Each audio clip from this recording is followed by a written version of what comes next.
जय Siya Ram everyone, welcome back to my channel composite school Dhamarpura. तो भाई बच्चों, क्या आपके साथ ऐसा होता है कि आपके मन में कभी कभी कोई इतने विचार आते हैं कि सोते जागते उठते बैठते आप बहुत ज़्यादा परेशान हो जाते हो, वो विचार आपका पीछा ही नहीं छोड़ते हैं, आपका पढ़ाई में मन ही नहीं लगता है। तो अगर ऐसा आपके साथ होता है ना, तो यकीन मानिए ये वीडियो केवल आप ही के लिए, क्योंकि इस वीडियो में समझाया जाएगा कि किस तरह से हमें इन विचारों पर विजय प्राप्त करनी है, किस तरह से हमें अपने माइंड को स्वस्थ रखना है। तो बिना किसी देरी के चलिए चलते हैं कहानी की, क्योंकि कहानी के द्वारा ही आपको ये सब चीज़ें समझाई जाएंगी।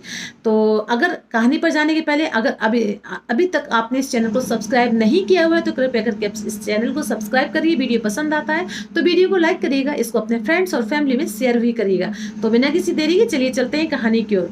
होता क्या है कि एक बार एक आदमी बहुत ज़्यादा परेशान हो जाता है, उसके मन में हमेशा कुछ ऐसे विचार आते रहते हैं, निगेटिव विचार, कि वो सोते जागते उठते बैठते हमेशा उन विचारों से घिरा रहता है। तो बहुत ज़्यादा परेशान हो गया, क्योंकि जब विचार आएंगे तो आपका मन हमेशा थका थका सा रहेगा।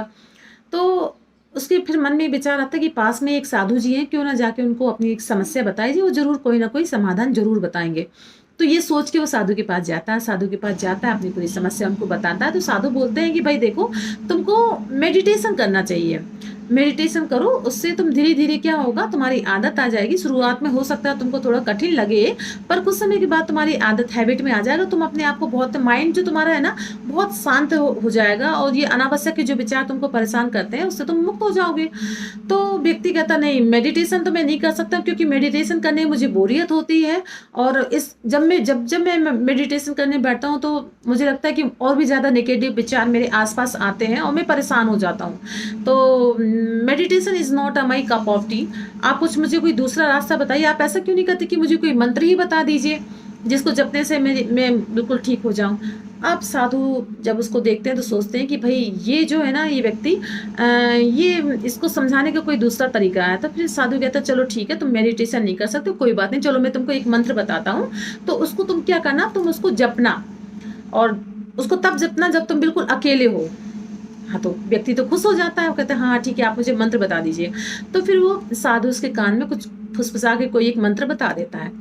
अब व्यक्ति भी खुश हो जाता है कि भाई उसको मंत्र मिल गया, अब मुक्त हो जाएगा उसका दिमाग की समस्याओं से। जैसे ही व्यक्ति जाने के लिए उठता है तो फिर साधु कहते हैं देखो, ध्यान रखना जी कि जब भी तुम कोई मंत्र जपोगे ना ये वाला, तो तुम अकेले होने चाहिए, और उस समय तुम्हारे दिमाग में कोई बंदर की छवि नहीं आनी चाहिए। अब जब व्यक्ति सोचता, कहते बंदर, मैंने तो इसके पहले कभी बंदर के बारे में सोचा ही नहीं, बंदर क्यों मैं सोचूंगा। गुरुजी आप परेशान मत होइए, बंदर के बारे में मैं नहीं सोचूंगा, मैं तो बस इस मंत्र को जप करूंगा जब भी मैं अकेले हुआ तो। अब वो व्यक्ति खुशी खुशी अपने घर की ओर चला जाता है। घर में जाता है, नहा धो के बड़ी के एकांत में बैठ के वो शुरू करता है मंत्र जपना। जैसे ही मंत्र जपना शुरू करता है, उसको गुरुजी की वो बात याद आ जाती है कि भाई मंत्र जब भी जपना तो ध्यान रखना कि उस समय तुम्हें बंदर का ख्याल ना आए, यानी बंदर का जो विचार है वो तुम्हारे मन में ना आए। तो जैसे ही वो गुरुजी की इस बात पर ध्यान देता है तो उसके दिमाग में बंदर आ जाते हैं। मंत्र जपने बैठा, बंदर आ गए, परेशान हो गया। कितनी भी उसने कोशिश की, पहले एक बंदर, दो बंदर, बंदरों का झुंड, उसके विचारों में बस बंदर ही बंदर आ गए। बहुत ज़्यादा परेशान हो गया, घंटे 2 घंटे उसने बहुत कोशिश की कि ये विचार मेरे मन में ना आए, लेकिन वो उसके विचार में बंदर ही बंदर आ रहे थे जब करते समय। फिर उठा, फिर गया, नहाया धोया, थोड़ा सा फ्रेश हुआ, फिर वापस आके अपनी जगह पर आके बैठा, और फिर मंत्र जपना शुरू किया। फिर क्या हुआ, फिर से वही समस्या उसके सामने आई। वो जितना चाह रहा था कि मेरे मन में विचार ना आए बंदर का, उतने ही बंदर के चित्र उसके सामने आने लगे उसके विचारों में।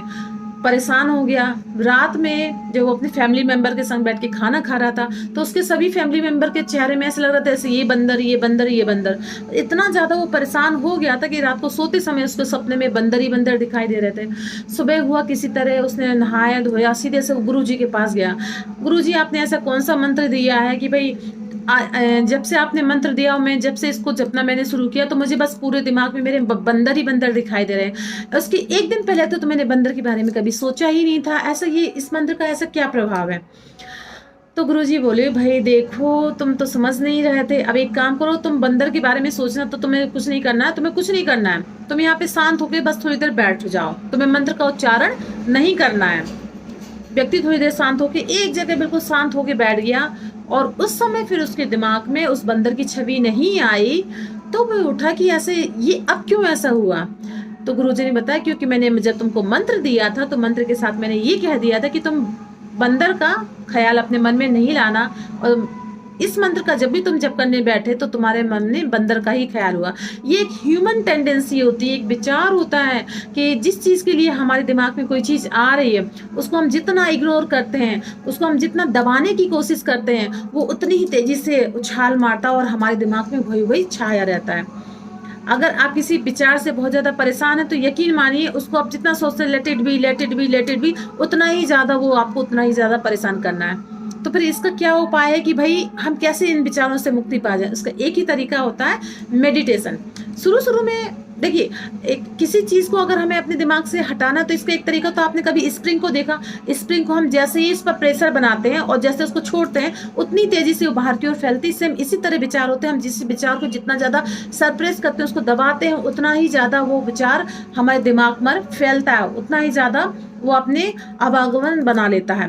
तो फिर हमको क्या करना है? हमको ये करना है कि मेडिटेशन करना शुरू करना है। मेडिटेशन की ये पावर होती है कि शुरू में तो आपको ऐसा लगेगा कि हाँ बहुत ज़्यादा प्रॉब्लम आ रही मेडिटेशन करने से। आप जब मेडिटेशन करने बैठेंगे तो आपको अनावश्यक नेगेटिव विचार बहुत ज़्यादा आएंगे। जैसे वो व्यक्ति बता रहा था कि मैं मेडिटेशन करने बैठता हूँ तो मेरे साथ बहुत ज़्यादा नेगेटिव विचार और ज़्यादा आता है। ये सेम ऐसा ही है कि जैसे ही आप घर की सफाई करने लगते हैं, घर आपको बहुत साफ रहता है, लेकिन आपने जिस मन से आप बैठे कि नहीं मुझे आप घर की सफाई करनी, तो ये कितने कूड़े कहाँ कहाँ से कूड़ा निकलता है। तो वो शुरुआत की आपकी परेशानी होती है। आपको शुरुआत में हो सकता है बहुत तरह की समस्याएं आए, लेकिन कुछ समय बाद धीरे धीरे धीरे धीरे ये जो मेडिटेशन है ये आपको अच्छा फील होगा और आपका मन शांत होने लगेगा। तो ये है मेडिटेशन की पावर। शुरुआत में सबको प्रॉब्लम आती है, लेकिन धीरे धीरे ये फिर आप इसके हैबिचुअल हो जाएंगे और आपको थोड़ा रिलैक्स फील होगा, आपका माइंड काम हो जाएगा। जिस तरह से उस व्यक्ति के साथ हुआ, उसने जितना ज़्यादा सप्रेस किया उस विचार को दबाने की, मुझे बंदर के बारे में नहीं सोचना, उतना ही ज़्यादा वो विचार उसको ज़्यादा परेशान करे। और जैसे ही उसने बारे में वो मंत्र बनना शुरू किया और मेडिटेशन करना शुरू किया, थोड़ा सा उसको रिलैक्स फील हुआ। तो ये होती है मेडिटेशन की पावर। अब तो ये हो गई कहानी के बाद हम अपने दैनिक जीवन में देखते हैं कि हमारे दैनिक जीवन में इसका क्या असर होता है। अक्सर दैनिक जीवन में हमारे साथ ऐसा होता है कि कोई विचार आते हैं कि हमें इसको जो विचार हमें बहुत ज़्यादा परेशान करते हैं, तो उसके दो तरीका होते हैं ढूंढते हैं, या तो हम इसको इग्नोर कर दें या फिर होता है कि हमें उस पर ध्यान ही नहीं देना। तो ये जब विचार आपने अपने मन में बनाया तो यकीन मानिए इग्नोर करना ध्यान देने से, कि मुझे इस पर ध्यान नहीं देना, मुझे इसको इग्नोर करना, ये वो उतना ही ज़्यादा आपको परेशान करेगा। तो फिर क्या करना है? उसको ऐसे करना है कि आप जिस रास्ते में जा रहे हो, आपके अगल बगल में बहुत लोग चल रहे हैं, उसे ऐसे रूप में आपको देखना है। आप उसको इग्नोर भी नहीं करना है, आपको इतना ज़्यादा तवज्जो भी नहीं देनी है। बस हाँ, कोई आ रहा जा रहा है, और ये सब संभव होगा मेडिटेशन के द्वारा। तो बताइएगा आपको ये कहानी कैसी लगी, क्योंकि इस कहानी के द्वारा तो भाई बहुत लोगों के जीवन में परिवर्तन आए। यकीन मानिए अगर आपने बहुत ही दिल से इस कहानी को सुना होगा और उसकी बात को समझा होगा तो आपके जीवन में भी बहुत बड़ा परिवर्तन आएगा।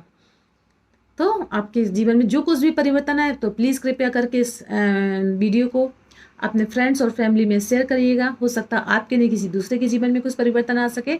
तो बिना किसी देरी के चलिए चलते हैं, नेक्स्ट वीडियो में मिलते हैं। तब तक के लिए जय सिया राम।